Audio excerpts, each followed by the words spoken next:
race. So I do think we can have a couple of minutes for questions. Yeah, sure. Yeah. So please. Alan? Oh, sorry.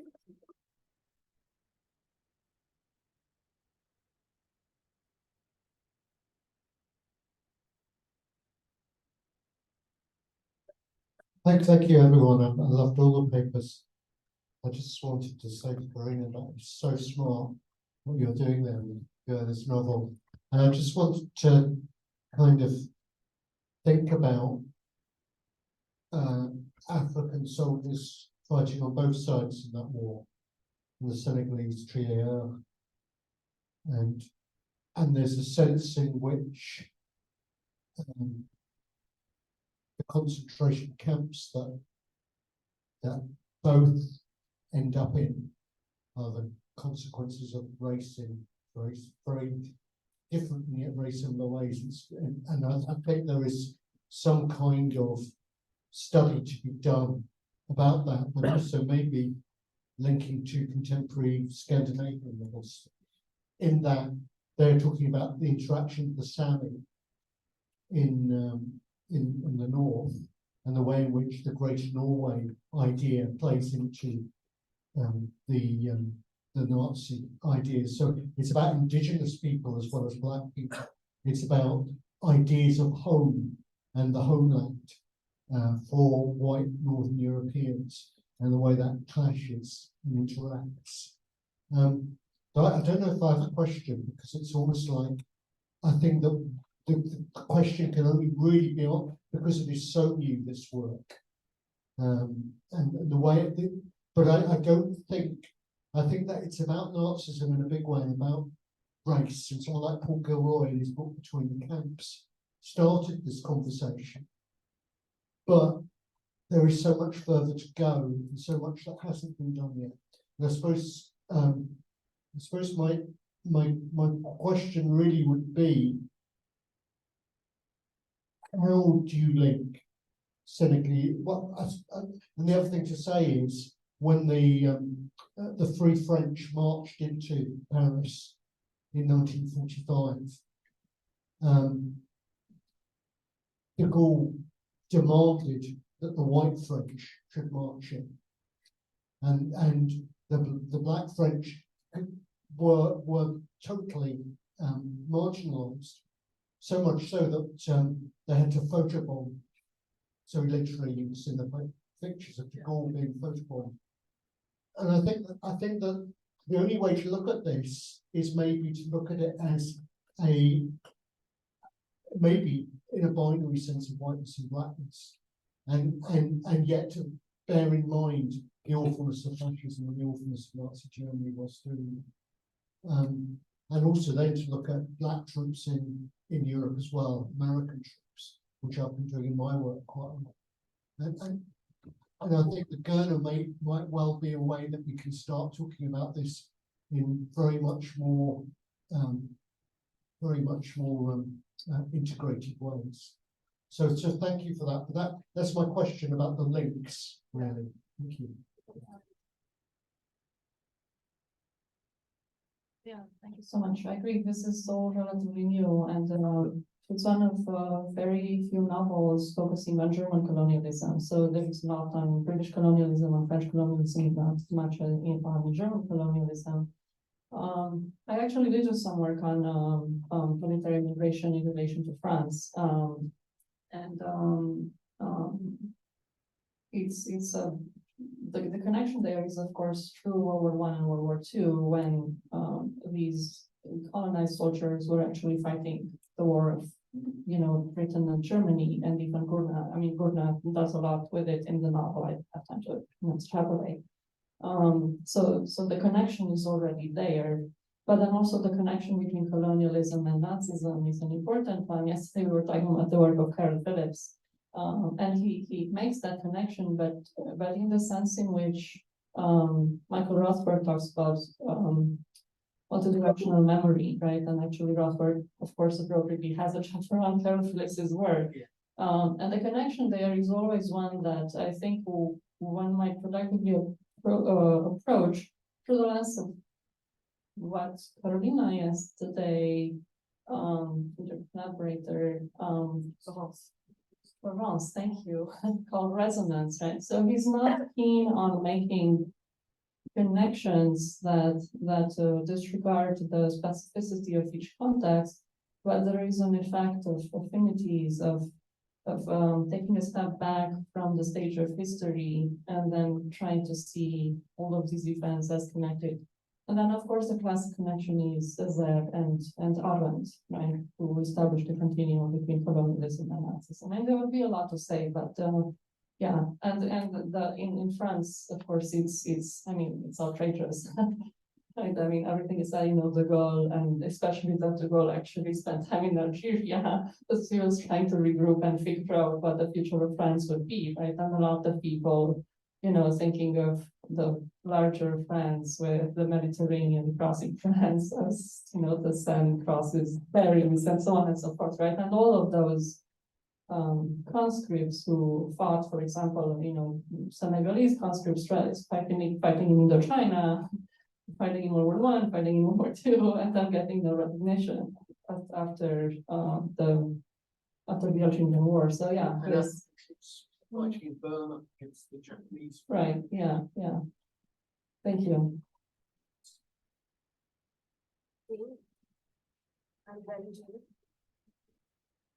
Thank you very much for these 3 papers. I guess I have a question more for Nabil, because I was really struck by the many verbs of vision. As a literary person, I tend to have some possessions in them. And I was really struck by the many verbs of vision that were present in the testimonies you've quoted, I want to see him, or I am not in the mood to watch. And about, this conference, I heard that before coming here, I guess the emphasis on senses for me was a way to maybe go against oculocentrism and Western oculocentrism, using senses as a way to counter the necessity to see. But the more I think of it, the more I feel that what is at stake in Thanatic ethics is actually a way of complicating vision and highlighting different ways of seeing, maybe.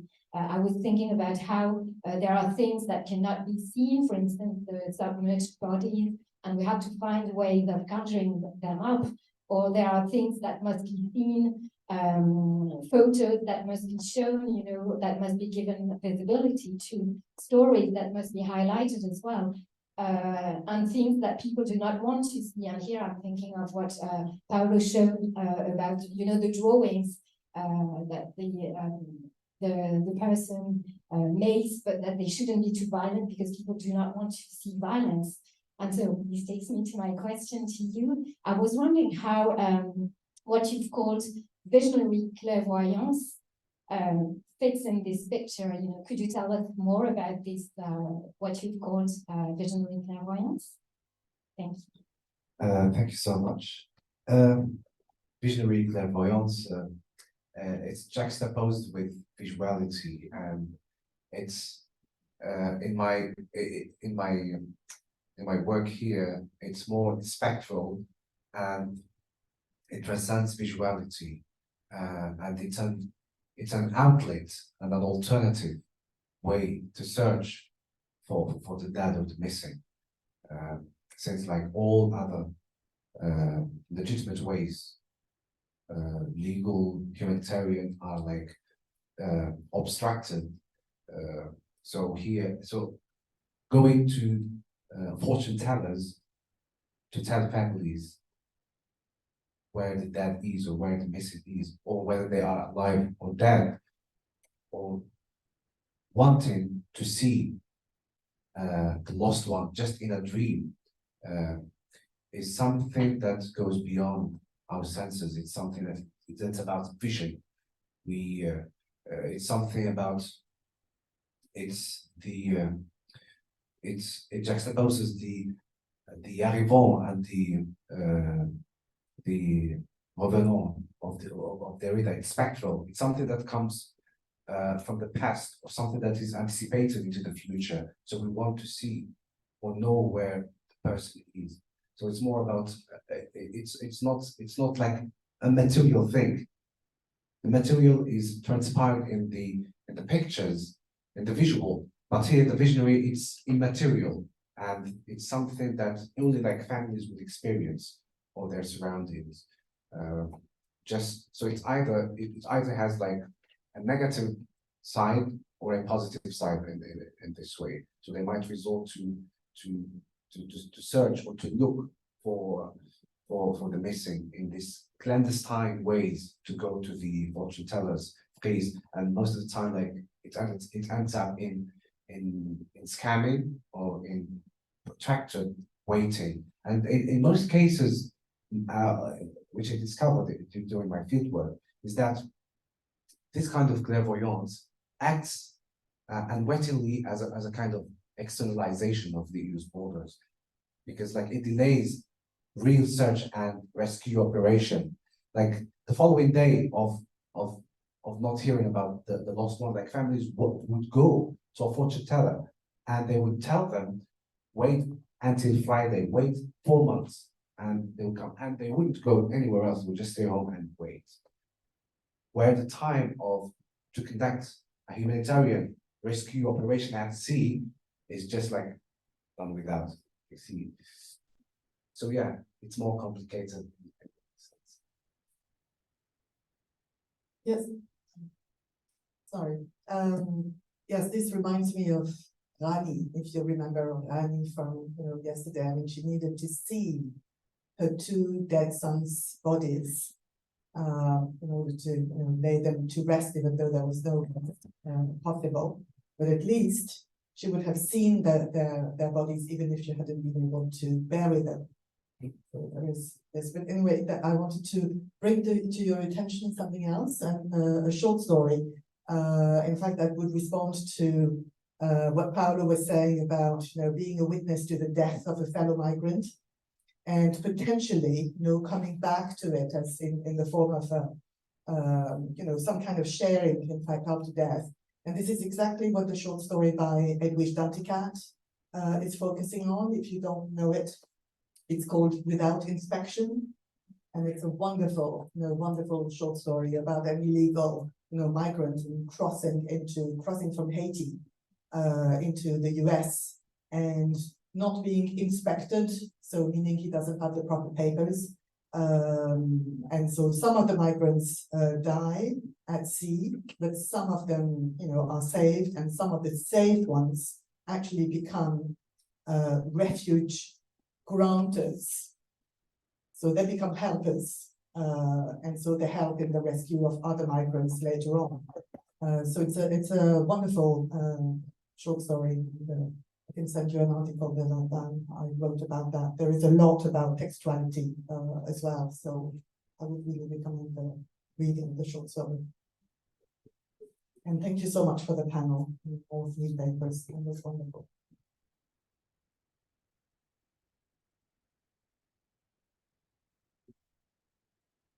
Thank you. You hear me? Yeah. Thank you all for these wonderful interventions. Paolo, you talked about death proximity or proximity to death, and based on your research and based on this trajectory, do you see any way of proximity to life after making it to Europe? That's one thing. And the other thing I wanted to bring up and relate it to the classroom with our students is the visual arts and the drawings by the migrants. And he told you if they contain drawings of dead bodies, nobody want to see it, nobody want to hear about it. And I assigned a few novels to my students, and my students, I never give a content warning. I'm against content warning. And the students, some students didn't want to read them, and they said, like, we should have a content warning. And the main objective is to make them feel uncomfortable and talk about it and provoke them. So how can you comment, or if you have a few remarks about this drawings and who want to see them and etc. etc. Thank you.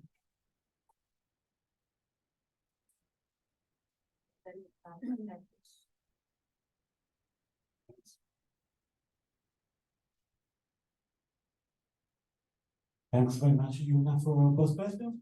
On the first one,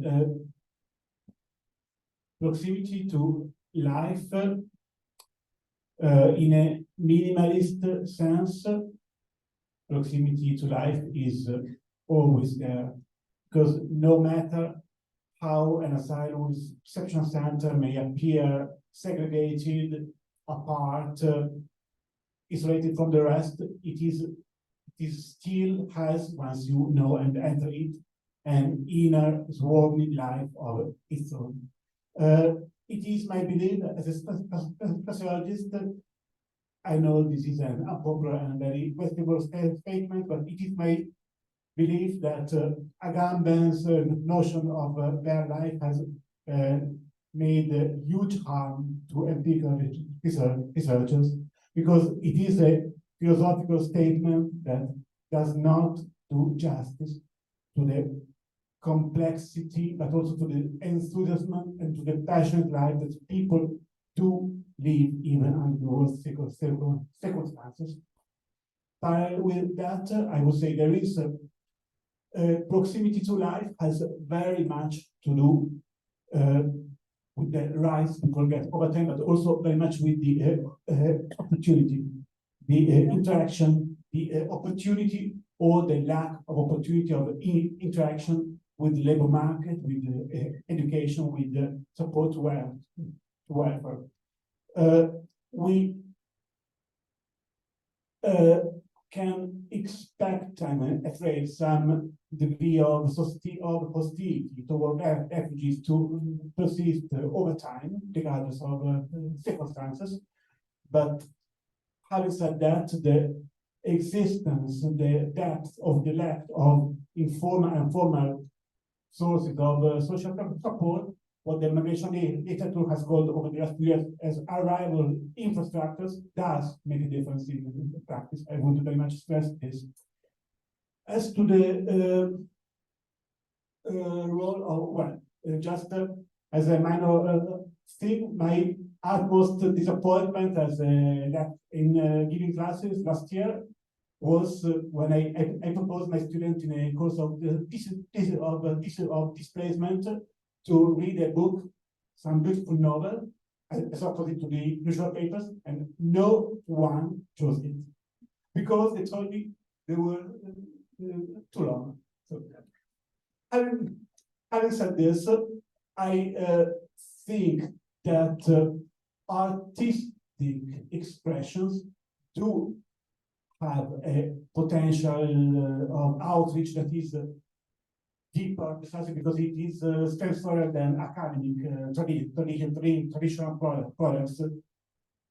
Perhaps much of it goes also along with the personal encounters, witness meetings, although contrary to the technological idea of the proximity hypothesis, it is not enough to meet people to overcome prejudices.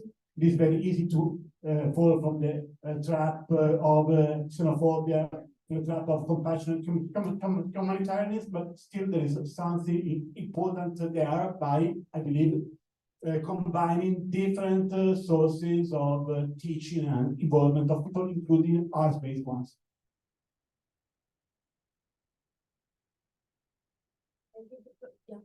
I give the floor to just a parenthesis to say that you did fieldwork in asylum seeker centers, and you were asking about the proximity to life. And I think that people who are waiting, as you all know, I am Argentinian, so let me just express a word in Spanish. Esperar, waiting, is also hoping. So without hope, there's no wait. Yes, thank you. All right, there we go. I thank you first of all, these were really interesting papers. I was sensitive to the way you talked about time, all three of you, and the way, the way that time is not linear, obviously, the way that we are deprived of a certain teleology. We have the waiting, the waithood, as you call it. It reminded me of a concept, ticket time, and I can't remember the name of that theorist, but I remember teaching on migration, specifically that Bidisha Banerjee, I don't know if you know about it. Nicolas Klotz and Elisabeth Percival with a preface in the DVD by Nancy and the scar, and you know, it's a beautiful, beautiful text. And this is a 2.5-hour movie that's based on work with migrants. And a lot of it, they're non-professional actors. So The Wound, La Blessure. I don't know if it was translated into English or subtitle, but it has in French. I've taught it many times. It's a beautiful film. And it's about, you know, precisely this, the experience of waiting, and they're trying to immerse the viewer into this endless, really endless and completely non-aestheticized experience of what it is to be in a squat in Paris and to just wait, endlessly wait. And so you have this kind of part of it. You were talking about the trend, right, in your theology, in your paper, and that's very much the mode we have there. So we have conversation and then just kind of monologue. So just an aside. Nabil, I have a question for you on the auditory, actually, because in the film, at some point we have this military song or this, you know, official sounding song. I was really curious about it because that was very interesting. The sonic landscape, the soundscape of it. You know, I particularly appreciated working in my grad study, the Madre Dolorosa paradigm of women just waiting and, you know, going through tragedy, the Madonna Diventata and all of those things, you know, representation, visual, auditory. We don't have this at all here. That was very interesting. It was more about, you know, reclaiming. And so the contrast with this song to me was really interesting. So I would love to hear you say a little bit more, but if I forget and my thoughts get too jumbled, let me ask one question or make the suggestion maybe. To Karina, it was a fantastic paper, one that I will need to ponder for a bit before I can get back to you more consistently. But one thing that struck me, and it might just be that I missed it, but memory is not something that I heard emerge a lot in the paper. And that was very interesting to me because in my studies, when you talk about archival work and the limits of archive, memory is the place you really theorize and you think about it. And there's one critic, especially in relation to Nazism and colonialism, and the continuation and tension between the two memories that I think is very helpful. And I was wondering if you knew her work. It's the Bardi Samuel from Berkeley. She has this book called Memory and Complicity, where she talks within the Franco sphere. She talks about this kind of, the mutability of memory and the circulation of memory. And so what you're saying in the context of you know, Burna very much applies to the North African context. I thought this was a really interesting way maybe to look at it from a comparative perspective, which is what I believe you want to do, and try to see. So I didn't quite grasp all of the implication of the context you discussed. It's not my field. It's not the history I'm very familiar with. But I know that in the Algerian context, for instance, the Arki, you know, situation is very similar to what I'm talking about, right? The recuperation, or not, by the Algerian government, by the French government, and then by descendants of Arki, which is not what's happening here, clearly. But it's an interesting point of reference because there has been this reclamation on the part of women, especially Zaya Hamani, for instance, with writing many books about her father, but also Kershoush, other authors, I think, focusing on this, you know, in terms of rethinking national history through this kind of marginalized memories as well. So that seems to be an interesting paradigm, an interesting point of contact. I don't have much more to tell you, but that was something I knew. Yeah, thank you. I am familiar with the French context, so I work in the French and German context. And yeah, so the situation of the Arki is of course very interesting, and especially that, I mean, there is like the book like Engren, the Navy, right? And then it was only recently that President Macron admitted in public, right, that the Arki were not very well treated, and you know they were basically doubly displaced, right? They were sent to camps, state, right, France and so on. So yeah, it's an interesting point of contact. I mean, I read this work in the book, but I didn't have time to, you know, make such connections here. Yeah, but thank you so much. Yeah, actually, the song it's natural in there. It's the sound of the hand of Moroccan Labor Union that is used, and the people who were there who were taking the banners are also labor unionists, and they were complaining about land brought and the problem with olive oil, and many of these families they sold their crops, they sold their lands to pay the trip, sometimes partially of their sons to go on those death boats. And in this way, the same families actually have problems with land issues. So I'm trying to investigate water, death, and body in this way to see how like these people who cross and go into the waters dive at the same time they have water problems in their homelands. And these same bodies could not have a decent grave into these lands as well. So the interlinkage between body, land, and water is very important with this. And it in the migratory context, it reflects or it critiques what we call in politics, of course, climate migration, because there is nothing called climate migration. We have climate borders. Thank you very much. I'm sure you have plenty of questions, but we are on. Please, no. I'm leaving. I'm leaving. I just want to finish on stage. Formally closed. I have nothing to say. I was just told that we need to stop here. And have a good trip home. Well, thank you for your collegial hospitality. Thank you. And see you soon. I'm looking like front now, No, but we have next break. I'm sorry because we don't have to screen the film and then the director is joining us online, so it makes things a little bit tricky in terms of lining up the schedule. So if we could take a break for like, maybe if we could start the film around 4:35, in 17 minutes, and then he's gonna join us on Zoom.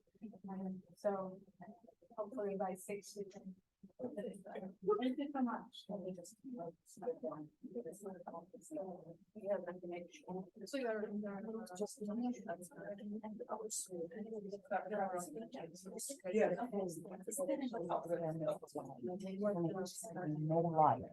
Because this, I can imagine. No, we try, yeah, I will stay with you. I'm not taking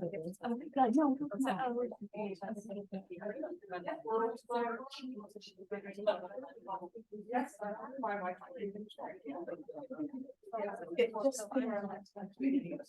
Do the line.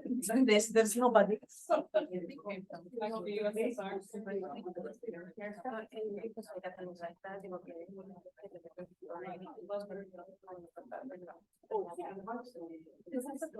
Yeah, super. And then it was Just to prepare, yeah, I think so.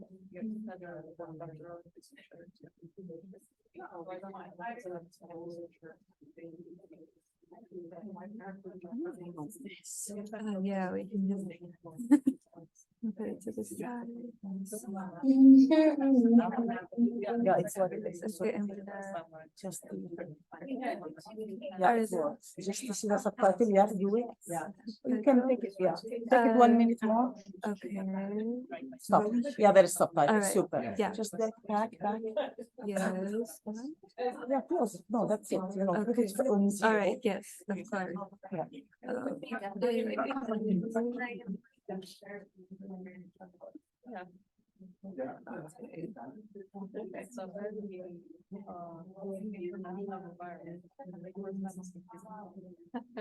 Okay, so how's the flow going to be? Like, I am gonna. I fear they come back. I'll introduce say a few words about the director. 2 minutes. I play the movie and then.